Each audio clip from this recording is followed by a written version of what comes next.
सकाळचे 4:20 झालेत आणि आमचे गणू शेटबा जेवण करायचे. आता हे नेमकं कोणतं जेवण म्हणायचं. अकलूजला शूट असल्यामुळं गणूभाऊ बोलला तसंच आपण पुढं पंढरीला जाऊन पांडुरंगाचं दर्शन घेऊया. मग काय रात्रीच काढली धन्नो आणि निघालो पंढरीच्या दिशेने. रात्रभर प्रवासात जागी राहिल्यामुळं गणूला येत होती झोप. मग काय गणूनं केली शेटला आणि गेला डायरेक्ट डगात. जाताना पंढरपूरच्या अलीकडेच आम्हाला लागली आमच्या मित्राची स्वप्नीलची हॉटेल. मग काय तिथं केला दाबून नाश्ता आणि गेलो मग पंढरीच्या दिशेने. पंढरपूरच्या एंट्रन्सला जी भव्य कमान उभी केली होती ती पाहून मन खूप आनंदित झाले, कारण त्या कमानीहूनच आम्ही अंदाज लावू शकत होतो की नुकताच पार पडलेला आषाढीचा सोहळा किती भव्य दिव्य असेल.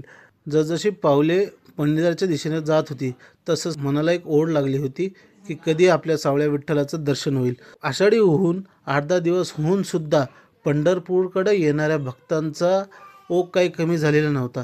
रात्रीचे 10 वाजत आलेले असताना सुद्धा मंदिर परिसरातील सर्वच्या सर्व आजूबाजूची दुकाने चालूच होते आणि पांडुरंगाच्या दर्शनासाठी येणारे भक्तही चालूच होते. मग काय केली मंदिरात एंट्री आणि बसलो भजनात.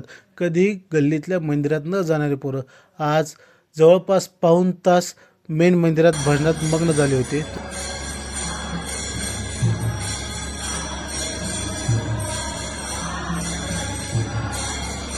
भजन झाल्यानंतर घेतलं सावळ्याचं दर्शन आणि आम्ही गेलो चंद्रभागेच्या तीरावर. इथे थोडा वेळ घातला.